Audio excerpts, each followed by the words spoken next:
Today I've got a pretty interesting instrument on my hands. It's been a very long time since I've done a full-on instrument review, so bear with me if I sort of lose my train of thought here and there. This is a Couesnon Paris E-flat bass. Between the euphonium, which is sometimes known as the tenor tuba, and what we know as the contrabass tuba or B-flat tuba, this is sort of the middle step. This is pitched in E-flat, and it is the bass voice, in between the tenor/baritone range and the contrabass range. So tubas come in four different flavors, if you will. There are two types of bass tuba, and there are two types of contrabass tuba. Contrabass tubas will typically have their fundamentals as either a B-flat or a C.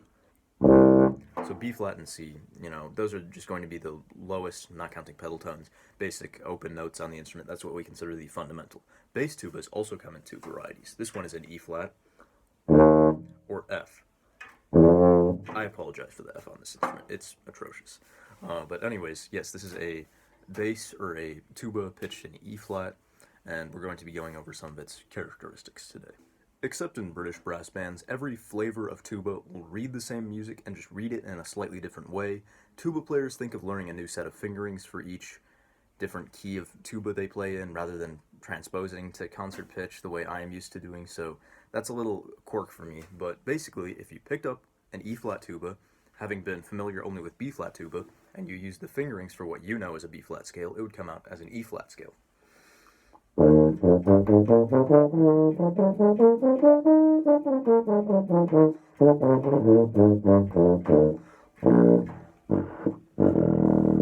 My apologies. And if you wanted to play a B-flat scale, you would need to use the fingerings typically associated with an F scale on B-flat tuba.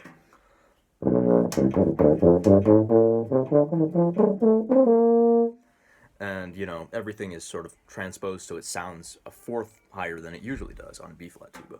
And, for C tuba, that's a step. For F tuba, that's a fifth, etc. The point is, you typically are not going to read in music any differently, regardless of which type of tuba you play. Okay, so now we're going to discuss some of the idiosyncrasies with this instrument that really just make it a little bit harder to play than it needs to be. So because there's no fourth valve, you have to finger low F and E natural with very many valves down. I mean, three is too many for this instrument, and here's why. It completely changes the feel of the instrument. It's insane.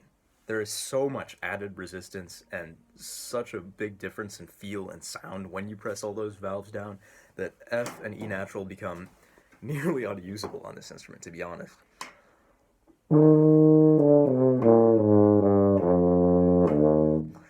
It's just F and E flat, E and E flat feel completely different. It's pretty strange. And then if obviously if you had a fourth valve, you'd be able to completely substitute that for 1 and 3, and you could do 2 and 4 instead of 1, 2, and 3, and that would improve things. But as I said, no fourth valve. High F is not much better.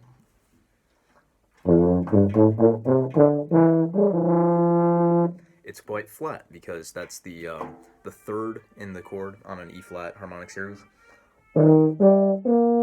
And F is just kind of a walk down from the G. It's on the same partial. And that partial is chronically flat on every brass instrument, but I've noticed almost more so on E-flat instruments. My E-flat trumpet is horrible in this regard. The same, high concert F sharp, and G are just really flat. I find myself using 1 and 2 on G.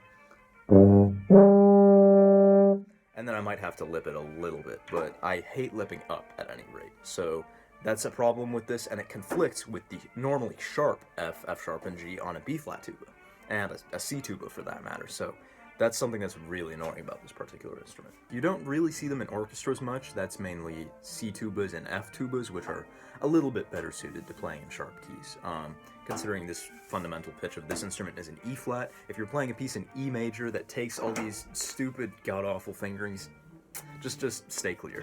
Use an F tuba. That's the moral of the story.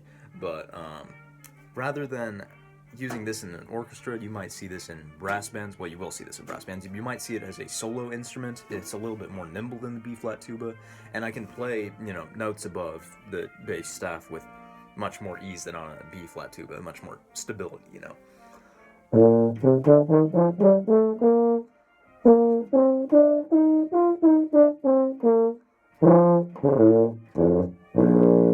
And while the sound in the low register is really not there, in my opinion, it is, quite a nice, versatile middle to high register tuba.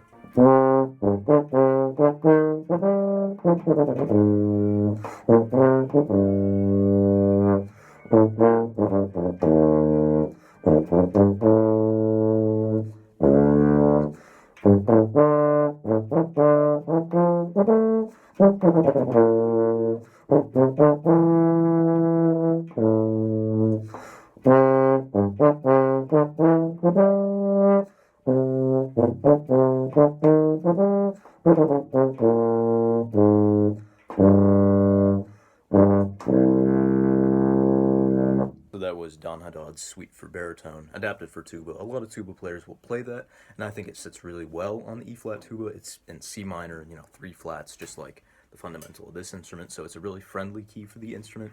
And I think that's part of choosing the right tuba for you is, what kind of music are you going to be playing? If you're going to be playing in a brass band, of course you want an E-flat tuba. All the music's in 6 flats, for God's sake.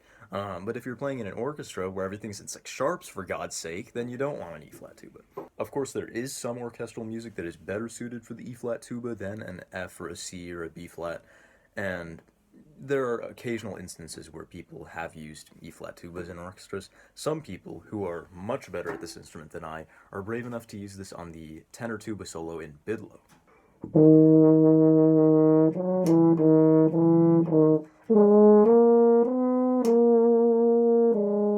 I love the sound of it. It's super dark and round and sort of foggy in a way, but I cannot make that high A flat work. My usable range on this instrument caps out at pretty much an F below that.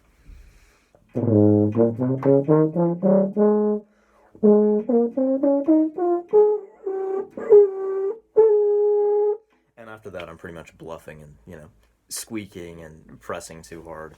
So some people will be able to make that work, and even, higher notes than that, B flat and C above that.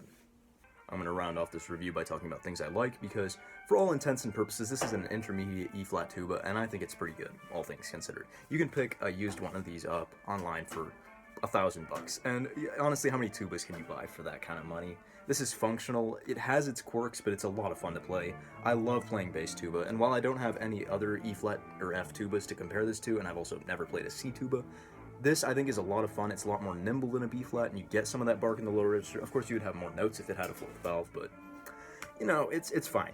it's a pretty good instrument. C and D, in particular, the octaves line up nicely on this instrument. There's a little bit of intonation junk, but they feel and sound consistent and nice throughout the instrument.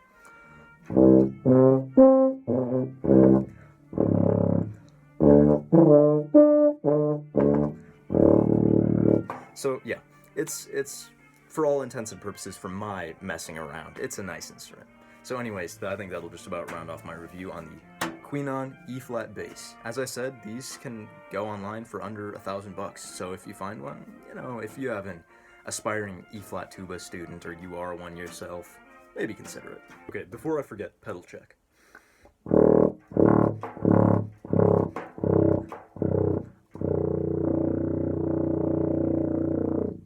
Had to do it to him.